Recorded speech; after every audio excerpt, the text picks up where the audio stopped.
बिस्मिल्लाहिर्रहमानिर्रहीम, अस्सलाम वालेकुम। कैसे हैं आप लोग सब? उम्मीद करती हूँ आप लोग सब खैर खैरियत से होंगे, हंस रहे होंगे, मुस्कुरा रहे होंगे। अल्लाह पाक आप सबको इसी तरह हंसता मुस्कुराता रखे, आमीन सुमा आमीन।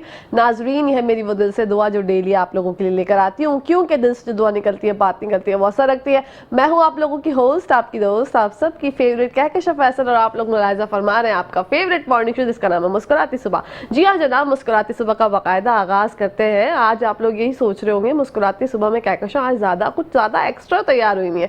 कभी कभी दिल जो है ना वो चाहता है इंसान का कि अपनी मनमानी करे, तो आज मैंने अपनी मनमानी की, थोड़ा सा मेकअप वगैरह जो है वो और ज़्यादा अच्छे से करने की कोशिश की, हेयर डू वगैरह अच्छा सा कराया, क्योंकि कभी कभी दिल जो है बहुत ही खुश होता है और दिल को हमेशा ही खुश रखना चाहिए। लेकिन उसके लिए सबसे अहमियत का हामिल ये बात है कि आप कितने ज़्यादा खुश हैं। अगर आप खुश हैं तो कोई चीज़ मैटर नहीं करती आपको लाइफ में। कोई कुछ भी कह रहा है उसको कहने दीजिए। ये वो छोटी छोटी सी टिप्स हैं जो मैं आप लोगों को वक्तन फवक्तन देती रहती हूँ। मुझे ऐसा लगता है कि इन बातों से जो है ना वो कहीं ना कहीं, अगर आप थोड़े बहुत भी डिप्रेस हैं या ये सोच रहे हैं कि ज़िंदगी में मज़ा नहीं आ रहा, ज़िंदगी जो है वो बहुत ही सुस्ती से गुजर रही है, लेकिन अल्हम्दुलिल्लाह जैसे जून का महीना जो है वो बहुत फास्ट भागा और ऐसे ही जुलाई के 10 दिन होने के आ गए हैं। आज 6 जुलाई है, तो मतलब टाइम तो बहुत तेज़ी से भाग रहा है। बस आपको ये है कि आप उस टाइम को किस तरह से अवेल करते हैं। अच्छा, जहाँ तक जो है वो अभी बकरीद गुजरी है, तो मैं एक बात ये बहुत नोटिस कर रही थी, इस दफ़ा जो है हुकूमत सिंध की जानिब से बहुत ही बेहतरीन इकदाम किए गए। मतलब आलाइशें हमेशा, जो मैं ये सोचती थी कि हर जगह हर कोने पे पड़ी हुआ करती थी और हम देखते थे बदबू बहुत ज़्यादा होती थी, स्प्रे वगैरह का भी इंतजाम होते थे, लेकिन once in a blue moon कभी स्प्रे हो गया तो हो गया मॉस्किटोज के लिए। लेकिन इस दफ़ा जो है मैंने ये चीज़ देखी कि बार बार जो है वो एक ऐसी सर्विस का इनकाद इन लोगों ने किया था, उसका नाम मुझे अभी याद नहीं आ रहा, शॉर्ट फॉर्म कुछ SSMBC कुछ करके था, लेकिन उन्होंने बहुत बेहतरीन मुर्तज़ा वहाब साहब की जानिब से ये इकदाम किया गया था, और जिसके लिए मैं जो है वो कब से सोच रही थी कि ये बात आप लोगों से डिस्कस करूंगी कि जहां हम लोग जो है वो बात कोई कोट करते हैं, कोई ऐसी बात होती है जो दिल में चुभती है, उसको कहते हैं कि ये हुकूमत की जिम्मेदारी है, ये हुकूमत की जिम्मेदारी है, उनको करना चाहिए। और यहाँ पर ये बात जो है, ये काम जो उन्होंने किया है वो बहुत ही ज़बरदस्त था। आलाइशें आपको दिखाई ही नहीं दी। आपने मेट्रो 1 की न्यूज़ की कवरेज भी देखी होंगी, बहुत ज़्यादा प्रोमोज और ऐड उनका चल रहा था इस हवाले से, तो मैं वो चीज़ भी देख के बहुत ज़्यादा खुश हुई। और जो मैंने अपने मोहल्ले का, अपने एरिया का अहवाल देखा कि एक भी आलाइश, एक भी गंदगी, और जो जानवरों के आज़ा हुआ करते थे ना, जो मैं हमेशा कहती थी कि यार उनके पूरे पूरे जो सर है, पूरी सिरी है, मुंह वगैरह हर जगह पड़ा होता है, इस दफ़ा मैंने ये खुद से जो है वो ये चीज़ देखी है कि कुछ भी नहीं था। बहुत ही क्लियर, सफाई का इंतज़ाम बहुत बेहतरीन था। और जो मॉस्किटो स्प्रे की मैं बात कर रही हूँ, स्प्रे वो बार बार जो है वो हमारे एरिया में तो वक्तन फवक्तन किया जा रहा है। तो अगर आप लोगों के एरिया में भी ऐसा ही है तो सपोर्ट के लिए अच्छी बात को जो है वो एक दूसरे को कन्वे किया करें। जहाँ पर हम बुराई कोट करते हैं वहाँ पे अच्छाई कोट करना बहुत ज़्यादा ज़रूरी है, क्योंकि अच्छे इकदाम हमारे यहाँ पर जब होते हैं तो हम उसको इग्नोर कर देते हैं। हम कहते हैं भाई कोई बात नहीं, इनकी जिम्मेदारी है, इनका फ़र्ज़ है। लेकिन जब अच्छे इंतजाम किए जाए हुकूमत की जानिब से तो उनको अप्रिशिएट करना हमारी जिम्मेदारी है, क्योंकि बहैसियत अवाम, बहैसियत कौम हम लोगों को इन्हीं की ही सरबराही में रहना है, तो हमें इन्हीं की हुक्मरानी कबूल करनी पड़ेगी। क्योंकि जब अच्छे अच्छे काम हो रहे होते हैं तो दिल भी खुश होता है कि चले कराची के लिए कोई तो है जिसने जो है कुछ अच्छे काम किए। तो मुर्तज़ा वहाब साहब को यहाँ से मैं बहुत ही खराज तहसीन पेश करना चाहूँगी। इनके इक़दाम से मैं तो बहुत ज़्यादा खुश हूँ। हमारे दूसरे शहरी हैं उनका भी अहवाल यही होगा। अगर आप लोगों ने इस चीज़ को नोट नहीं किया या इग्नोर किया तो आप लोगों को मैंने सोचा कि ये बात याद दिलाऊं कि आप लोग याद करें ज़रा बकरा ईद का अहवाल कि आपके गली मोहल्लों में कितना ज़्यादा इस दफ़ा जो है वो गंद था। उन्होंने ईद के दिनों में भी बहुत ज़्यादा जो है वो मेहनत की और बहुत ज़्यादा काम में मशगूल थे, और उनका यही फोकस है कि कराची को किस तरीके से जो सिटी ऑफ लाइट्स कहा जाता था वो दोबारा से सिटी ऑफ लाइट्स की तरफ ले आए। और बहुत से इकदाम जो किए जा रहे हैं अच्छे हैं। मैं तो दुआ गो हूँ कि अल्लाह पाक चाहे, अल्लाह पाक ने चाहा तो इंशाल्लाह कराची जो है वो पहले की अपनी, जैसे कराची को मैं अगर अपनी बेटी को बताती हूँ कि कराची को पहले पेरिस कहा जाता था तो वो हैरान हो जाती है। वो कहती है कि अच्छा,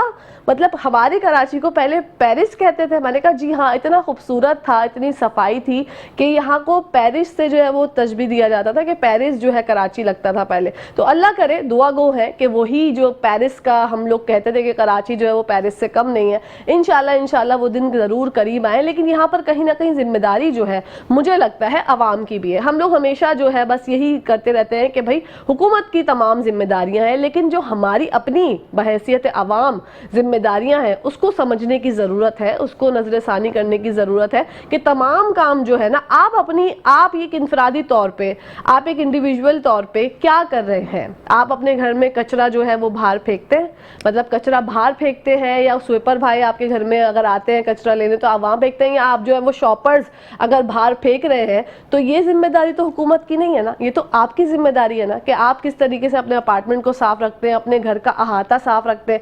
देखिए, घर की सफाई ही ज़्यादा बेहतरीन काम नहीं होता, घर तो हर कोई साफ रख लेता है, लेकिन घर के बाहर जो आपका अहाता है, आपका अपार्टमेंट है, या अगर आप बेंगलोर में भी रहते हैं तो आपके इर्द गिर्द जो थोड़ा बहुत एरिया होता है उसको साफ रखना भी आपकी जिम्मेदारी है। तमाम काम अगर हम ये सोच के बैठे रहेंगे कि नहीं भाई ये हमारा काम नहीं है, तो फिर वो काम होता ही नहीं है। मैंने बहुत से ऐसे लोग देखे हैं, बहुत से डाउन टू अर्थ लोग देखे हैं जो बड़े बड़े ओहदों पे होते हैं, और जो काम उनका नहीं भी होता वो काम करने से भी वो शर्म नहीं खाते और कहते हैं कि नहीं भाई काम करने में कोई शर्म नहीं है। तो ये बात मुझे समझ नहीं आती कि हम लोग क्यों इस बहस में और इस जंग में छिड़ गए, ये बात करते हैं कि भाई ये मेरा काम नहीं है, ये मैं नहीं करूंगा, ये काम करने से मैं छोटा हो जाऊंगा, ये काम करने से मैं बड़ा हो जाऊंगा। इस तरह की बातें नहीं सोचा करें। जहां पर भी आपको मौका मिले अच्छा काम करने का, आप अपनी जानिब से अच्छा काम करते जाएं कि ये एक इंडिविजुअल तौर पे आपकी जिम्मेदारी है। बहैसियत कराची का शहरी ये हम सब की जिम्मेदारी है कि हम अपने कराची को साफ सुथरा रखें।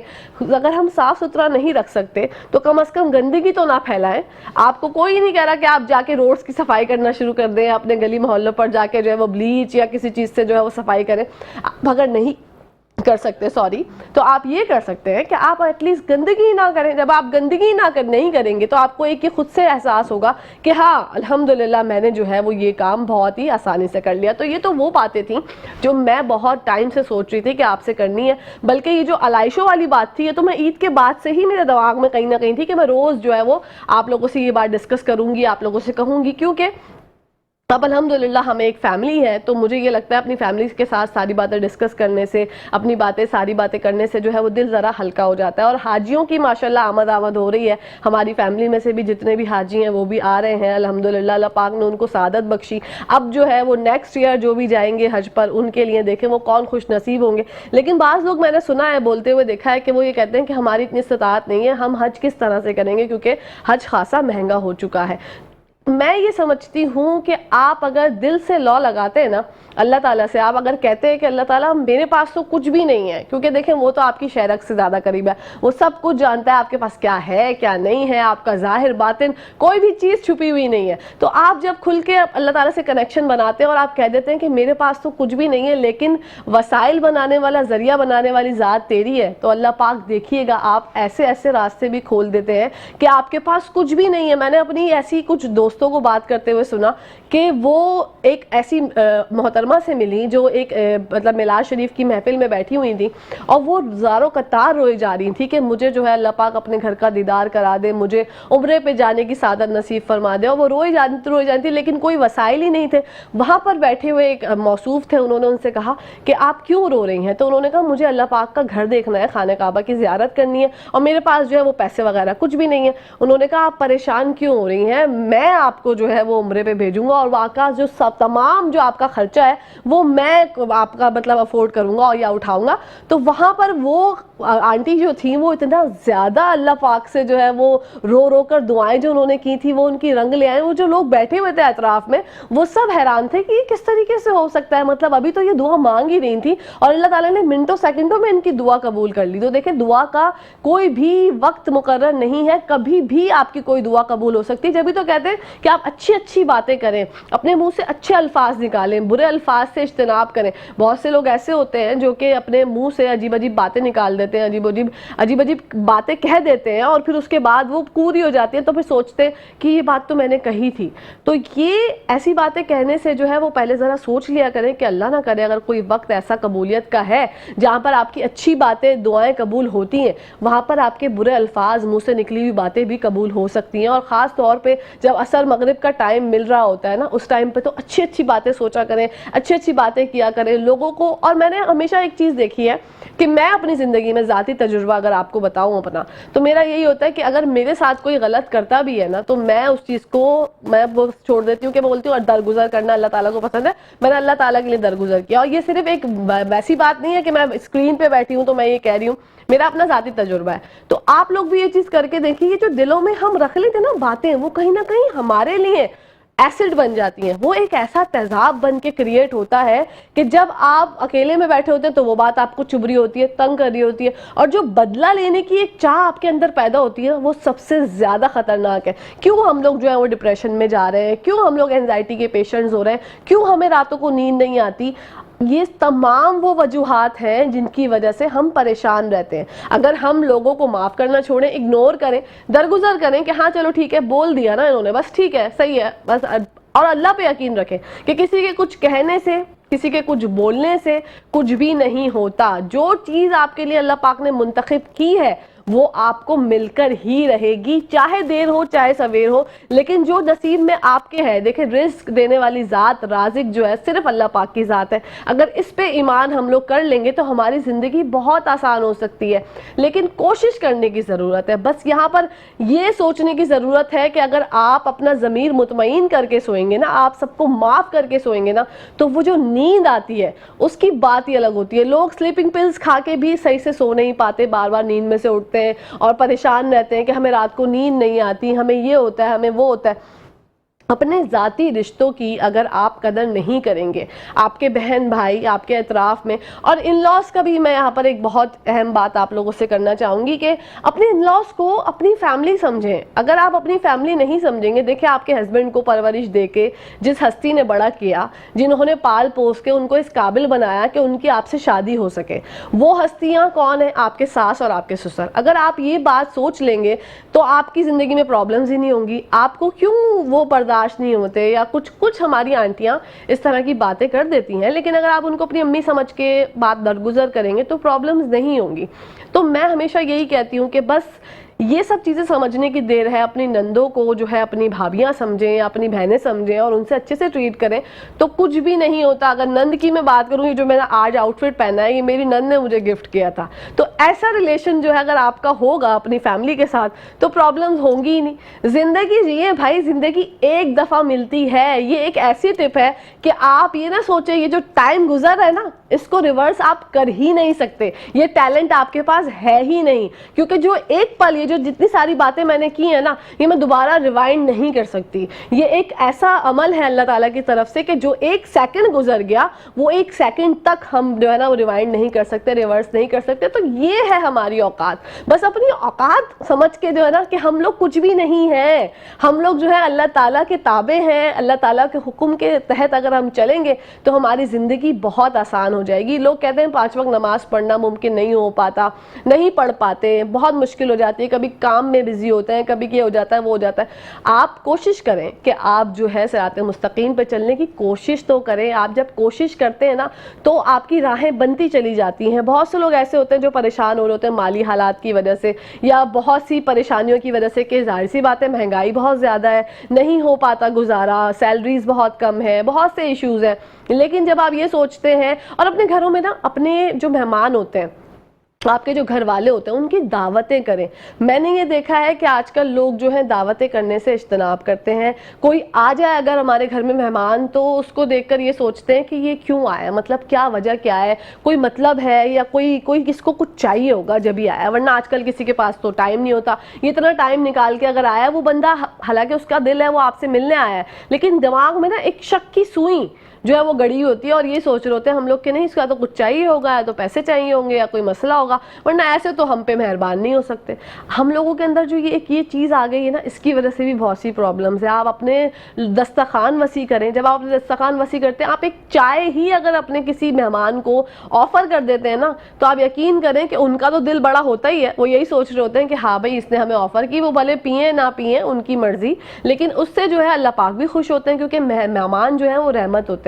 और एक और बात, आप लोगों के घरों में अक्सर ये होता होगा कि कोई सवाली, जैसे जो फ़कीर हैं, मांगने वाले हैं, वो आ जाते होंगे और हम लोग कभी उनको धुतकार देते हैं या उनको मना करके घर से भेज देते हैं, जो कि बिल्कुल भी सही बात नहीं है। आप लोग जो है बहुत अच्छी तरीके से उनसे पेश आया करें। हर किसी के साथ जो है वो सवाली हर किसी के घर पे नहीं आता। अगर आया आपके घर पे तो आप उसको 10, 5 जितनी भी आपकी हैसियत है, क्योंकि देखें वो अल्लाह नाम पे आपसे मांग रहा है, अल्लाह ने आपको इस काबिल बनाया कि वो आपसे कुछ मांग रहा है और आप देने वालों में से हैं, अल्हम्दुलिल्लाह। तो यहाँ तक जो है वो बातें जो हुई तमाम, हमारे किस्से हुए तमाम। वैसे तो बहुत सारे किस्से हैं, लेकिन ब्रेक आ गई नाजरीन, यहाँ पर ब्रेक का टाइम हो गया है। आप लोगों ने कहीं जाना नहीं है, देखते रहिए मुस्कुराती सुबह।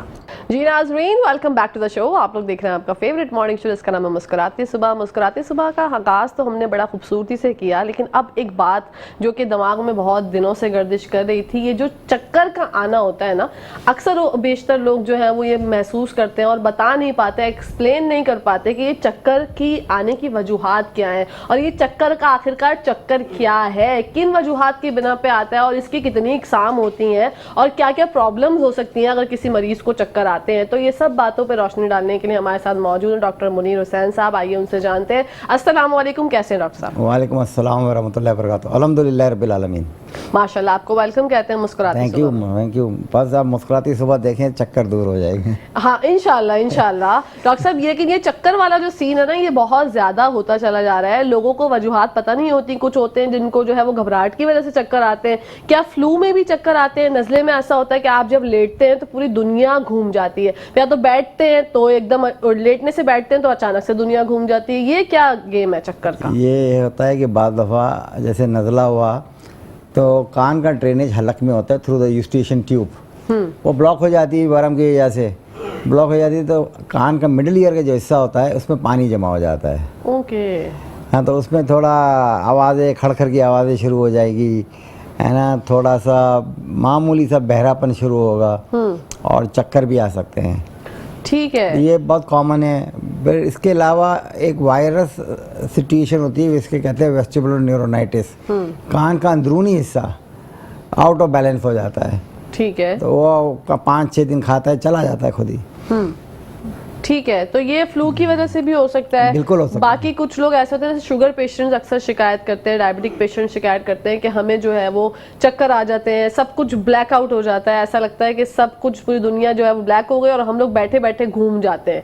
उसकी क्या वजूहात हो सकती है? इसकी 2 बुनियादी रीजंस हैं, या तो ब्लड शुगर का बहुत हाई हो जाना या बहुत कम हो जाना। ठीक है। तो उसमें थोड़ा ऊजी फील करेगा इंसान, डिजी होगा, खड़ा होगा तो उसको चक्कर आएंगे कि अभी गिर जाएगा ठस करके, और दूसरा बात दफ़ा घूमता हुआ महसूस होता है। ठीक है। तो उसमें शुगर का कंट्रोल बहुत ज़रूरी है। या तो इसको तकरीबन ऐसा भी ना करें कि एकदम लो हो जाए, ऐसा भी ना करें एकदम हाई हो जाए। तो डॉक्टर को दिखाएं, किसी फिजिशियन को, और make sure the blood sugar is controlled. ठीक है। वैसे फास्टिंग 120 से नीचे रहनी चाहिए, और रैंडम जो है ना 160 से नीचे रखनी चाहिए। 160 से नीचे रखनी चाहिए। ये भी, इस पे भी मैं अभी डिस्कशन करूंगी। लेकिन क्या कमजोरी की वजह से भी चक्कर आ सकते हैं डॉक्टर साहब? बिल्कुल, कमज़ोरी जैसे खून की कमी है, हीमोग्लोबिन कम है, तो चक्कर आ सकते हैं बिल्कुल। क्योंकि खून जो है ना, हीमोग्लोबिन ऑक्सीजन कैरी करता है। सपोज जैसे 12-13 का एवरेज ले लें और किसी का खून 6-7 पे है तो चक्कर आएगा। अच्छा, तो उनको चाहिए नॉर्मल वो सीबीसी करा लें तो ज़्यादा अच्छे से पता चल जाएगा, या हीमोग्लोबिन का टेस्ट करा लें? नहीं, डॉक्टर को दिखाएं rather than direct to the CBC, क्योंकि ये बहुत सारे वजूहात होती है ना। हाँ। एंड बाद ऑफ हाई ब्लड प्रेशर भी एक महरकात होता है ना, तो उसमें, और हाई ब्लड प्रेशर खामोश कातिल है जी। बिल्कुल, फालिज हो गया, ज़िंदगी चली गई। बिल्कुल। तो वो डॉक्टर साहब अपना कार्डियोवैस्कुलर एग्जामिन कर लेंगे, बेसिक एग्जामिनेशन कर लेंगे, न्यूरोलॉजिकल एग्जामिनेशन हो जाएगा, कान देख लेंगे, कान का पर्दा देख लेंगे, क्यों चक्कर आ रहे हैं। ठीक है, बेसिक। लेकिन अगर किसी को बार बार चक्कर आते हैं तो वो डॉक्टर के पास विजिट जरूर करे, आखिर वजूहात क्या है। लाजमी। ठीक है डॉक्टर साहब, चक्कर की मतलब इकसाम कितनी होती है, कितने तरह के चक्कर होते हैं? एक चक्कर होता है जिसे हम प्रिंसिपली कहते हैं डिजीनेस, कि बाद दफ़ा ये होता है कि यहाँ पे हमारी एक रग गुजर रहती है, वर्टिबल आर्टरी जी, ये बिल्कुल ये हमारे सर्वाइकल जो है ना, मोरों के दरमियान एक सुराख होता है, उसी दरमियान से जैसे हमारी उम्र बढ़ती है तो उसमें चोचे वोचे डेवलप हो जाती है, ऑस्टियोआर्थराइटिस। गर्दन ऊँची की, उसमें किंक आ गई, और जैसे किंक आ गई तो ब्लड सप्लाई ब्रेन की कम होती है तो चक्कर आ जाते हैं। ओके। ये भी एक कॉमन कॉज है बड़ी उम्र के लोगों में। ठीक है, और भी कॉजेज पे बात करेंगे। यहाँ पर टाइम हो गया ब्रेक का, लेकिन आप लोगों ने कहीं जाना नहीं, देखते रहिए मुस्कुराते सुबह। जी नाजरीन, welcome back to the show. आप लोग देख रहे हैं आपका फेवरेट मॉर्निंग शो, जिसका नाम है मुस्कुराते सुबह। बढ़ते हैं डॉक्टर साहब की जानिब। डॉक्टर साहब से मैंने जैसे बात की थी अभी ब्रेक से पहले कि ये चक्कर का आखिरकार चक्कर क्या है, क्यों आते हैं, वजूहात क्या हैं, और हर इंसान को डिफरेंट तरह के चक्कर आते हैं और उनको डिस्क्राइब नहीं करना आता। पहली बात तो ये है कि पेशेंट को डॉक्टर साहब खुद भी नहीं डिस्क्राइब करना आता डॉक्टर को कि हमें किस तरह के चक्कर आते हैं। तो किस तरह से पहचान सकते हैं पहले खुद ही पेशेंट जिसके साथ मसला हो रहा है लाहक, कि आखिरकार चक्कर का चक्कर क्या है? ये सबसे बड़ा हाथ होता है डॉक्टर का हिस्ट्री टेकिंग। ठीक है। ये मरीज से बात मालूम कर सके कि उसको प्रॉब्लम क्या है। बाद में मरीज बयान नहीं कर पाता, या तो सादा होता है या उसको अपनी चीज़ समझ में नहीं आ रही होती, किस तरह से बयान। ये डॉक्टर का आर्ट है कि पूछे कि किस नौइयत के चक्कर आते हुए, लेटे हुए चक्कर आते हैं, बैठे हुए चक्कर आते हैं, क्या महसूस होता है, कमरा घूम रहा है, चीज़ें घूम रही है, अपने अतराफ की चीज़ें घूम रही है, या चक्कर। बाद लोग घबराहट को भी चक्कर कहते हैं जी। और वो चक्कर नहीं होते। तो बाद दफ़ा ये लोग जो बहुत एंशियस लोग होते हैं ना, उनको ये फीलिंग ज़रा ज़्यादा हो जाती है, बाद लोगों को, सबको नहीं। ठीक है। तो ये तो मैं बैठता हूँ इसी किस्म के इदारे में, फसी ENT हॉस्पिटल काला बोर्ड मलीर। ठीक है। तो आ जाए, मंडे को हम प्री डायबिटिक स्क्रीनिंग भी करते हैं, आपके चक्कर का भी मायना पूरा हो जाएगा। 50% में डिस्काउंट देता हूँ। ठीक है। हीमोग्लोबिन A1C पे भी डिस्काउंट देता हूँ, ब्लड शुगर रैंडम पे भी डिस्काउंट दे देते हैं, और कंसल्टेशन भी 50% डिस्काउंट है। ओके, हॉस्पिटल का नाम क्या बताया आपने? फसी ओके। ENT हॉस्पिटल, ठीक है। काला board Malir. Okay, that's very FASIH, फसी, फीन फे स्वाद ये है। ठीक है। अगर कोई वहाँ पर जाते हैं तो आप उनको हाँ। जो है वो कंसेशन भी दे देंगे? हाँ, बिल्कुल, 12:30 से लेके शाम के 6 बजे के दरमियान आ जाएं। ठीक है डॉक्टर साहब। लेकिन अगर किसी को बार बार चक्कर आ रहे हैं और समझ नहीं आ रहा ये कौन से चक्कर हैं, तो वो सबसे पहले उनको क्या करना चाहिए? क्योंकि ये जो है, क्या हम लोग चक्कर आने को बहुत लाइट समझते हैं कि बस हो रहा है तो कमज़ोरी की वजह से हो रहा होगा, या नज़ला हो रहा होगा, या कभी कभी ये संगीन सूरत हाल भी इख्तियार कर सकता है? बिल्कुल कर सकता है। सपोज हाई ब्लड प्रेशर बहुत बढ़ा हुआ है, तो इसे कहते हैं एक्सेलरेटेड हाइपरटेंशन। तो अगर चक्कर आ रहे हैं और ब्लड प्रेशर बहुत बढ़ा हुआ है तो एक खतरे की साइन है कि फालिज ना हो जाए। अच्छा। मैलिग्नेंट हाइपरटेंशन भी कहते हैं, जबकि इसमें आई की भी साइन आना शुरू हो जाए, पेशाब में खून आना शुरू हो जाए, तो मैलिग्नेंट हाइपरटेंशन भी कहते हैं। तो ये बहुत ज़रूरी है कि इसको देखा जाए। अब देखिए, अगर आदमी को चक्कर आ रहे हैं और कहीं गिरा रास्ते में या गाड़ी चलाते हुए तो एक्सीडेंट हो जाएगा। बिल्कुल, एक्सीडेंट भी हो सकता है। चक्कर को नॉर्मल ना समझो। यहाँ पर टाइम हो गया ब्रेक, आप लोगों ने कहीं जाना नहीं, देखते रहिए मुस्कुराते सुबह। जी नाजरीन, welcome back to the show. आप लोग देख रहे हैं आपका फेवरेट मॉर्निंग शो, जिसका नाम है मुस्कुराते सुबह। डॉक्टर साहब, क्या जो लोग तंबाकू नोशी करते हैं उसकी वजह से भी चक्कर आते हैं? बिल्कुल आ सकते हैं। देखिए, तंबाकू नोशी पूरे जिस्म को मुतासर करती है, फेफड़े को, कान, नाक, हलक, गले, हर चीज़ को। और असल में एक क्लियरेंस होते हैं, जिसे कहते हैं म्यूकोसिलियरी क्लियरेंस।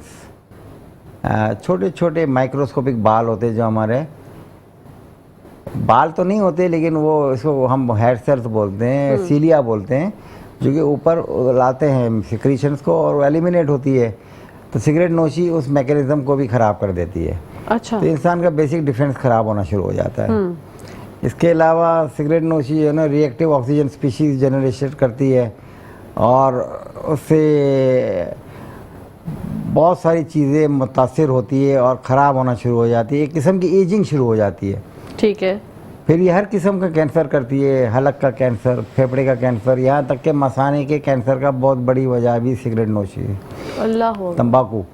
ओके। इसमें सिर्फ सिगरेट नहीं है, इसमें निस्वार भी आ जाती है, गुटखा भी आ जाता है, पान भी आ जाता है तंबाकू वाला, शीशा, चिलम, हुक्का, ये सब आ जाता है। तो अब लोगों से पूछते हैं तंबाकू से माने बिल्कुल नहीं करता, आजा गुटखा मुँह में रखता है, हाँ रखता हूँ, निस्वार रखते हैं, वहाँ में रखता हूँ। तो पब्लिक भी आधी तो सेल्फ डिनायल में होती है, हिस्ट्री टेकिंग में भी गुलवाना पड़ता है सच। हाँ, सच नहीं बताते, बात दफा सच नहीं बताते। Okay. You know, they become politicians against their own interest. Oh my God. ये तो बड़ा एक संगीन मसला है। They do self harm. ये तो बड़ा संगीन मसला है। तो फिर तो ये डॉक्टर की आर्ट है कि वो किस तरह से हिस्ट्री लेते हैं। हिस्ट्री टेकिंग बहुत बड़ा आर्ट है। ठीक है, 90% आप तशखीस हिस्ट्री टेकिंग पे ले सकते हैं। एक ज़माने में इस पे बहुत जोर होता था, अब इतना नहीं है, लेकिन history taking is a very big art. ठीक है, अगर किसी पेशेंट को बार बार डॉक्टर साहब चक्कर आ रहे हैं तो वो डॉक्टर जो है वो जनरल फिजिशियन के पास जा सकते हैं या इसके लिए कोई मखसूस डॉक्टर जो है वो मुंतखब किया जाए? पहले तो जनरल फिजिशियन के पास जाए ना। ठीक है, कंसल्टेंट फिजिशियन के पास जाए, जैसे मैं हूँ, तो आप आ सकते हैं सेम्ब्रोज हॉस्पिटल। हम मुस्तहिक लोगों को मैं 75% डिस्काउंट दे देता हूँ कंसल्टेशन में। उसमें देखिए कंसल्टेंट फिजिशियन डिटरमाइन कर लेता है 99% ऑफ द टाइम चक्कर क्यों आ रहे हैं। फिर भी इसकी और नहीं समझ में आता है तो किसी स्पेशलिटी के पास भेजेगा। सही है। अगर ENT पे भेजता है तो डॉक्टर फसी आज पे 50 साल से 3 जनरेशन का इलाज कर रहे हैं ENT में। सो वो काला बोर्ड मलीर पे आ जाएं। सही है, मतलब ये चक्कर को इजी ना लें, ये इजी ना लें। Alarming situation. अपना हाइड्रेशन अच्छा रखें, पानी बाद लोग बहुत कम पीते हैं। ठीक है, तो ये बड़ी उम्र में भी लोग पानी नहीं पीते हैं और ये कोमा में चले जाते हैं, हाइपर ऑस्मोटिक स्टेट में। ओके, हाइपर ऑस्मोलर हो जाते हैं, कोमा हो जाता है, हाइपरनेट्रीमिया हो जाता है। एंड ये US में तो ऐसा बहुत कॉमन है क्योंकि अकेले रहते हैं वेस्टर्न कंट्रीज़ में, तो अंदर कोमा में पड़े होते हैं। फिर जब पड़ोसी देखते हैं 2-3 दिन से नहीं निकला बाहर, तो फिर एम्बुलेंस आती है एंड दे आर टेकन। कि वो बड़ी उम्र में प्यास कम हो जाती है। अच्छा, जब प्यास कम हो जाती है वो पानी नहीं पीते और रह भी वैसे ही अकेले रह रहे होते हैं। And they go into hyperosmolar state and they go into coma. ठीक है, तो अब जैसे अभी आपने बताया डिहाइड्रेशन का जिक्र किया, नॉर्मल कोई भी अगर है तो उससे ज़्यादा पानी नहीं अगर पिया जा रहा तो वो ORS का इस्तेमाल कर सकते हैं अगर उनको शुगर वगैरह नहीं है तो? नुकसान नहीं है। ठीक है, नहीं है। पानी गिनती का मैं तो ये कहता हूँ, अगर पानी का आपको इतना जायका नहीं आ रहा है, बाल लोग को नहीं होता, तब एक आध कतरे अर के गुलाब डाल दे, बस आपको जायका हो जाएगा पानी का, एबल टू ड्रिंक वाटर। ठीक है, क्योंकि डिहाइड्रेशन से भी बहुत से मसाइल जन्म लेते हैं। डिहाइड्रेशन से भी आप फेंट हो जाते हैं, बेहोश हो जाते हैं। और अभी इतनी शदीद गर्मी, हीट स्ट्रोक का शदीद खतरा है।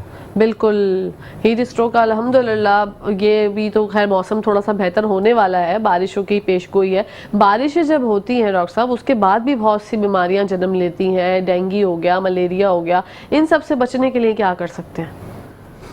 पानी का पूल जमा ना होने देना। ठीक है, फिर मच्छरों के लिए फिर वो नेट्स आती है ख़ास तौर पे स्पेशली, तो वो नेट्स जो है ना इम्प्रेगनेटेड होती है, ये बाज़ नेट्स इंसेक्टिसाइड के साथ, तो मच्छर नहीं आता। ठीक। फिर इसके अलावा मच्छरों के लिए भी डिवाइसेस आती हैं, आप लगा लें, लैंप लगा लें वो, है ना, एंड यूज़ इट। खुला पानी ना जमा होने दें। सही है, हर जगह पानी जमा होता है तो फिर मच्छरों की अफजाइश होती है। जो डेंगू वाला आता है वो एडिस इजिप्टी है, और ये उसका जो एनोफिलिस है मॉस्किटो मलेरिया वाला, फीमेल एनोफिलिस, तो ये सब है। ये तो अगर सफाई सुथराई हो तो 95% मसले हल हो जाएं। बिल्कुल। और चिकनगुनिया के बारे में डॉक्टर साहब मैं जानना चाहूँगी, क्योंकि ये एक ऐसी डिजीज़ थी कि जब ये हुई लोग आज तक कहते हैं कि उसका दर्द नहीं गया। तो ये वायरस का इतना ज़्यादा इफेक्टेड था कि इससे जो है वो आज तक बॉडी पेन रहा लोगों को। बाद लोग को कई महीनों तक आर्थराइटिस रह जाता है, बैकएक रह जाता है।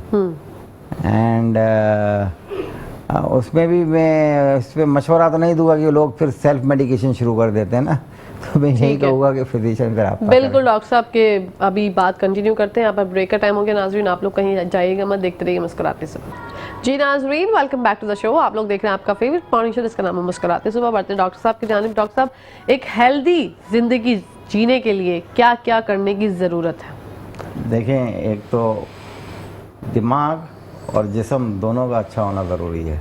ठीक है। आदमी मेंटली एक पीस रहे ना, तो आजकल की नफ्सा नफ्सी की दुनिया में थोड़ा कनात का भी रोल है। और बाकी इंसान अपनी मेहनत करे और नतीजा अल्लाह पे छोड़ दे ना। ठीक है। मैंने तो पूरी ज़िंदगी हर चारों तरफ देखा है, अल्लाह ताला हर एक की मेहनत का सिला देता है, हर एक की मेहनत का सिला देता है। सबसे ज़्यादा जो है ना शराफत का और सीधा रास्ता है कि इल्म हासिल करे। बिल्कुल। डाइट कितना मैटर करती है? ये जो हम लोग जंक फूड खाते हैं आजकल, जंक फूड जो है ना एजिंग करता है, बुढ़ापा करता है।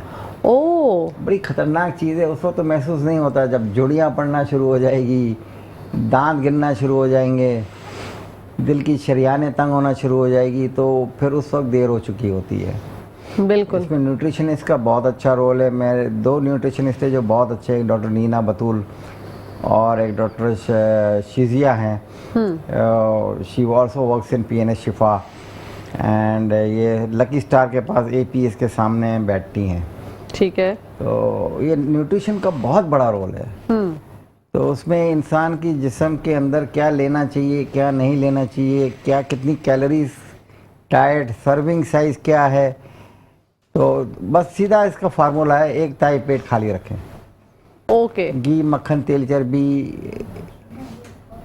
को अवॉइड करें। बहुत सीधा सा इसका हाल है, घर में चीनी और तेल ना रखें। अच्छा। घर में चीनी ना रहेगी, बांस ना बजेगी बांसुरी। लोग कहते हैं व्हाइट फ्लावर भी जो है वो भी वो मतलब हार्मफुल है। बिल्कुल हार्मफुल है। उसमें केमिकल होता है एलोइडीन, जो ब्लीच करने के लिए इस्तेमाल करता है। अल्लाह, वो हमारे लुबलुबे को तबाह कर देता है, इससे डायबिटीज होती है। तो व्हाइट फ्लावर आप देखें, यूरोप में जाएंगे तो आपको व्हाइट फ्लावर नहीं मिलेगा अमूमन। हाँ। नेचुरल फ्लावर मिलेगा। ओके। हाँ, जिसे हम कहते हैं ना चक्की का आटा मिलेगा आपको। हाँ, ये सफ़ेद आटा बहुत ज़्यादा जो है वो हमारी हेल्थ के लिए हार्मफुल है। मैं बहुत सी रिपोर्ट्स देख रही थी, इसकी वजह से ही जो है डायबिटीज़ का रेशो बहुत ज़्यादा बढ़ा है, क्योंकि हम लोग यूजुअली अपने घरों में इसी को यूज़ करते हैं। जैसे सॉफ्ट ड्रिंक्स है, इसमें एस्पार्टम है। एस्पार्टम कैंसर कॉज करता है। WHO ने साफ कह दिया कि पेप्सी में जो एस्पार्टम यूज़ होता है, it is harmful to humanity. जब सॉफ्ट ड्रिंक्स बंद कर दें, पेप्सी और कोक बंद कर दें, ये इंसान की आपकी जान भी लेता है। It's a chemical warfare against Mankind. Okay, लेकिन ये चीज़ समझने की ज़रूरत है। डाइट पर ही अगर आप अपनी कंट्रोल रखेंगे और डाइट ही बेहतरीन रखेंगे तो आप बहुत सी बीमारियों से बच सकते हैं। सोडास पीने से 30% अमेरिकन कौम मोटी हो गई, ओबीज जी, और डायबिटिक हो गई है जी। फिर ये सोडा से ये एक किस्म का जो है ना ऑस्टियोपोरोसिस हो जाता है। बेतहाशा मसलाइल है, गैस्ट्राइटिस होता है, एजिंग होती है, मीनिंग इंसान का जिस्म आहिस्ता आहिस्ता ख़राब हो जाता है। कैंसर होता है इससे। Oh my God. और शुगर कितनी हार्मफुल है? मतलब जो हम ये वाइट शुगर का इस्तेमाल करते हैं, लोग कहते हैं ब्राउन शुगर पे अगर आप आ जाएं तो वो बेहतर है। आप क्या समझते हैं, ब्राउन शुगर का इस्तेमाल ज़्यादा बेहतर है या दोनों में कोई इतना ज़्यादा दोनों में कोई ज़्यादा फ़र्क नहीं है। शुगर शुगर है। और शुगर आपको देखिए आर्टिफिशियल चीज़ है। ये तो एक ज़माने में यूरोप के बादशाहों के लिए चली, और इस शुगर केन इंडस्ट्री की वजह से बेइंतहा कालों पे मुजालिम हुए। इनको पकड़ दकड़ के साउथ अमेरिका में बसाया गया और इनकी जानें ले गई बेचारों की।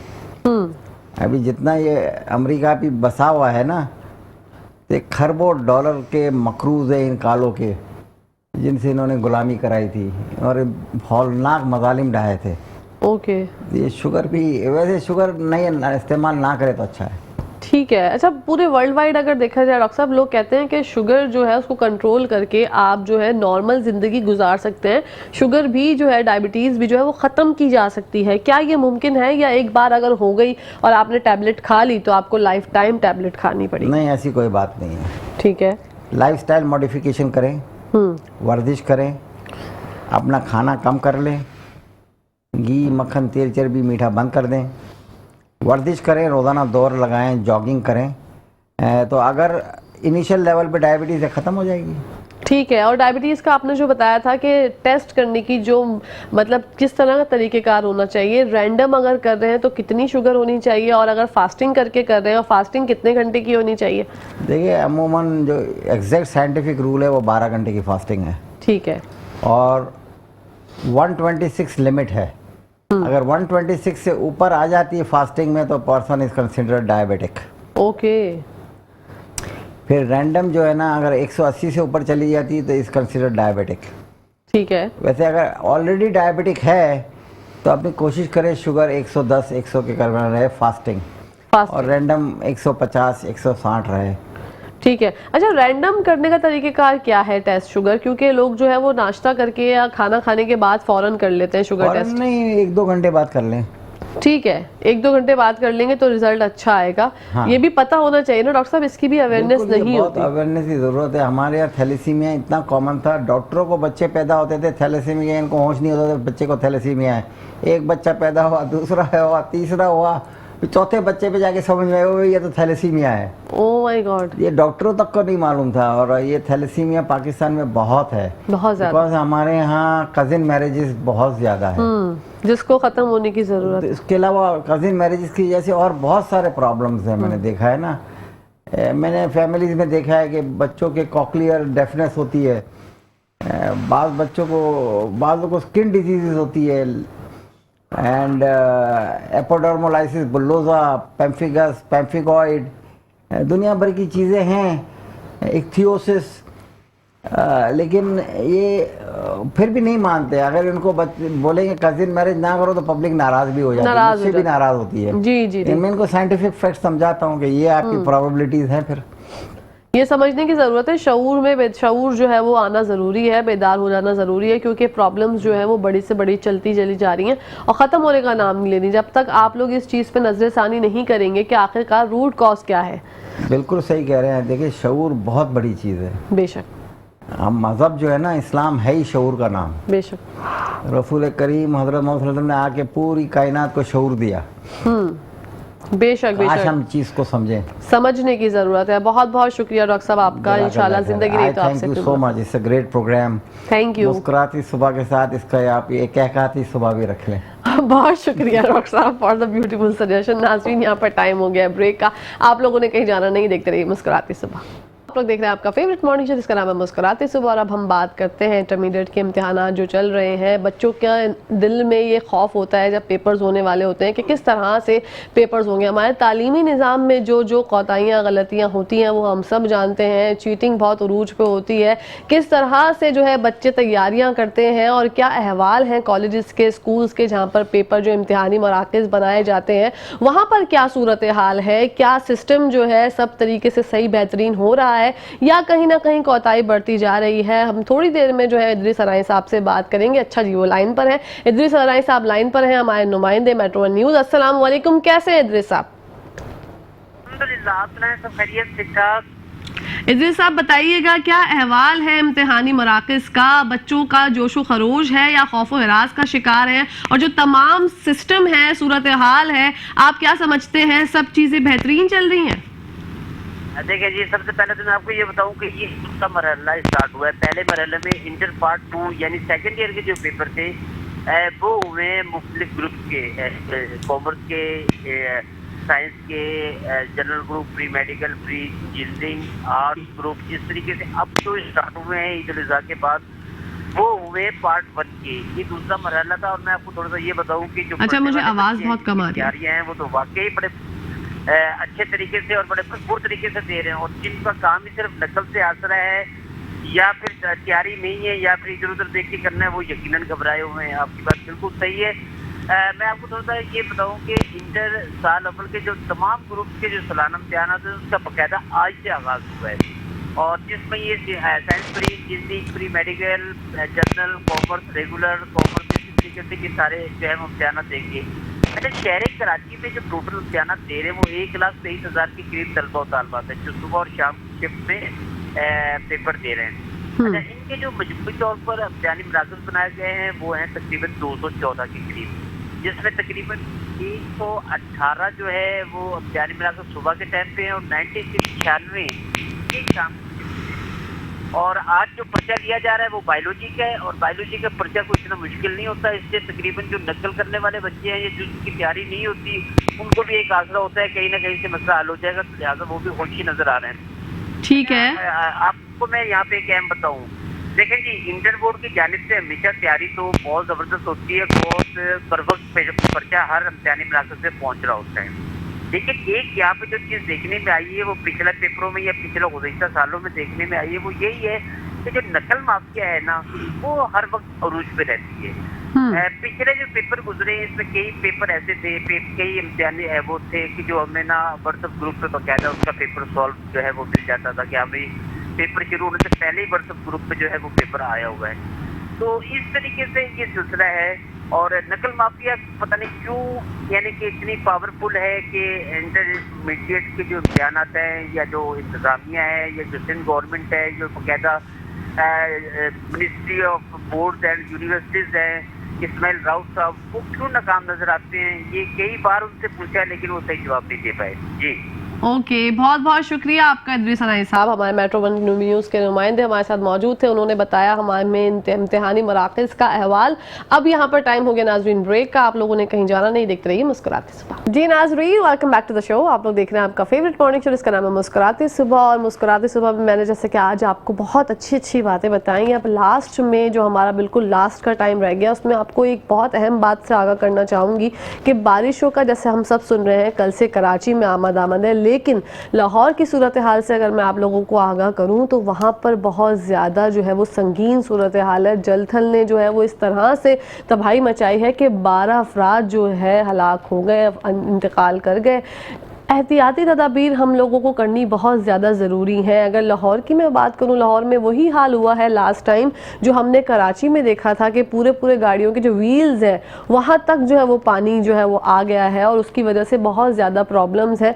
वहाँ के शहरियों से यही गुजारिश है कि एहतियाती तदाबीर करें, एहतियात करें, बिजली के जो पोल्स होते हैं उनसे बचें, खंभों के पास जाने से एहतियात करें, क्योंकि आप लोगों को नहीं पता होता कि कहाँ पर करंट है, कहाँ पर क्या प्रॉब्लम है। और जो गटर के ढकने खुले होते हैं उनसे भी बहुत ज़्यादा एहतियात करें, क्योंकि इससे भी प्रॉब्लम्स हो सकती हैं। सरदार सरफराज साहब ने हमें भी ज्वाइन किया है, कॉल पे उनसे बात करते हैं, पूछते हैं लाहौर में जो है वो अच्छा जी लाइन ड्रॉप हो गई है, इंशाल्लाह अभी दोबारा ट्राई करते हैं, अगर लग जाती है तो अच्छी बात है, वरना हम लोग अभी आपस में ही गुफ्तगू कर लेंगे। तो आप लोगों से खासतौर पर बच्चे जो है ना, हमारे मासूम छोटे छोटे प्यारे प्यारे मन के सच्चे, उनको बहुत एक्साइटमेंट लेवल उनका बढ़ जाता है जब वो सुनते हैं कि बारिश होगी। और बारिश का नाम ही हमारे दिमाग में ही होता है कि बारिश होगी तो मज़ा आएगा, ये होगा वो होगा, लेकिन एहतियात करना लाजिम है। सरदार सरफराज साहब से आपकी बात करवाते हैं, उनसे जानते हैं कि लाहौर में जो है वो और मज़ीद बारिशें होंगी या अब थम जाएंगी। अस्सलाम वालेकुम, कैसे हैं सरदार साहब? अस्सलाम जी, अल्लाह का शुक्र है जी, ठीक ठाक माशाल्लाह। आपको मुस्कुराते सुबह में वेलकम कहते हैं। सर बताइएगा लाहौर की सूरत हाल के बारे में हमें आगाह कीजिएगा कि अब जो है मज़ीद बारिशें होने की पेशगोई है या अब सिस्टम जो है वो थम जाएगा? नहीं, अभी भी है सिस्टम अच्छा खासा लाहौर के मशरक में यानी भारतीय इलाकों पर मौजूद है और लाहौर इटसेल्फ पर भी मौजूद है। असल में जो मानसून हवाएं हैं उन सब की कन्वर्जेंस या कंसंट्रेशन इस वक्त लाहौर और गिरदनवा के जो इलाके हैं और उसके ईस्ट की तरफ भारत के जो इलाके हैं उनके ऊपर ही है। तो अभी मजीद है, कम से कम 3 से 4 दिन तक स्पेल है इसी तरह ऑन एंड ऑफ गैप्स के साथ। तो दोबारा से रात के या फिर कल सुबह इसी तरह का फिर हैवी स्पेल हो सकता है लाहौर में भी और उसके आसपास जो इलाके हैं, नीचे कसूर और शेखुपुरा और ऊपर गुजरांवाला, सियालकोट, नारोवाल, झेलम और उसके साथ इस्लामाबाद, पिंडी। तो इसीलिए एडवाइजरी जो हमने इशू की थी हमारे इस्लामाबाद ऑफिस में, उसमें यही 8 और 9 तक का जिक्र है कि इस दौरान में गैप्स के साथ मुसलसल नहीं तो गैप्स के साथ रहेगा ये स्पेल। और इस दौरान में हैवी फॉल्स भी मुतवक्की हैं और अर्बन फ्लडिंग जैसे कि लाहौर और गिरदनवा में फेस कर रहे हैं पिछले 2 दिन से, तो मजीद का भी इम्कान है। ठीक है सरदार साहब, 30 साल रिकॉर्ड टूटा है लाहौर में, जो बारिशें देखी गई 30 साल रिकॉर्ड टूटा है, इस बारे में क्या कहेंगे? कितनी मिलीमीटर बारिश हुई? देखिए उसमें मुख्तलिफ जगहों पे मुख्तलिफ हुई, लेकिन जो सबसे ज़्यादा हुई कि एक जगह पर लाहौर के जो वासा के स्टेशन हैं तो 290 मिलीमीटर से ऊपर हुई, 292 या 291 इस तरह से। तो उसके ज़ाहिर है कि हैवी स्पेल के नतीजे में ज़्यादा बारिश हुई जो पिछले 30 सालों में इतनी रिकॉर्ड नहीं हुई थी। ठीक है सरदार साहब, कल से कराची में भी पेश गोई है, लास्ट टाइम भी हमारी बात हुई थी बारिश के हवाले से, तो बताइएगा वहाँ पर भी क्या हैवी रेनफॉल देखा जाएगा कराची में या जो है वो मॉडरेट लाइट बारिश होगी? कराची में देखिए मॉडरेट टाइप ही लग रही है, कराची में भी और सिंध के दीगर तमाम अजला में कहीं लाइट कहीं मॉडरेट और किसी किसी जगह पे आइसोलेटेड जगहों पे हैवी फॉल हो सकता है, खासकर जो नॉर्थ वेस्टर्न सिंध है उसमें जैकोबाद, लाड़काना और दादू डिस्ट्रिक्ट और कंबर शहदाद कोट जो बलूचिस्तान के साथ लगते हैं। और इस तरह से ईस्ट साइड पे जो थरपारकर, उमरकोट और बदीन और मीरपुर खास इन डिस्ट्रिक्ट्स में थोड़ा हैवी स्पेल हो सकता है। कराची में जनरली मॉडरेट बारिश ही है, लेकिन आइसोलेटेड जगहों पे किसी का दुका जगह पे हो सकता है कुछ हैवी फॉल्स हो जाए, लेकिन कोई ऐसी बहुत खदशे वाली सूरत हाल नहीं होगी कराची में। ठीक है, बहुत बहुत शुक्रिया आपका सरदार सरफराज साहब, हमारे साथ लाइन पर मौजूद थे। मौसम की सूरत हाल से आगाह किया। कल से कराची में बारिशें होने की पेशगोई है, लेकिन बारिश जो है वो नॉर्मल होगी, ज़्यादा तेज़ नहीं होगी। बस आप लोगों ने एहतियाती तदाबीर रखनी है। अल्लाह पाक चाहेंगे तो ज़्यादा तेज़ हो सकती है, लेकिन वो अपनी महकमा मौसमियात के हिसाब से बता रहे हैं। चीफ मेट्रोलॉजिस्ट हमारे साथ कॉल पर मौजूद थे और यहाँ पर टाइम हो गया ख़त्म। अपनी होस्ट, अपनी दोस्त, अपनी प्यारी सहेली कहकश फैसल को इजाज़त दीजिए। इंशाल्लाह ज़िंदगी रही तो आप लोगों से कल मुलाकात होगी। जब तक के लिए, हमेशा के लिए, पाकिस्तान जिंदाबाद, पाकिस्तान पाइंदाबाद। फ़ी अमान अल्लाह, हाफ़िज़।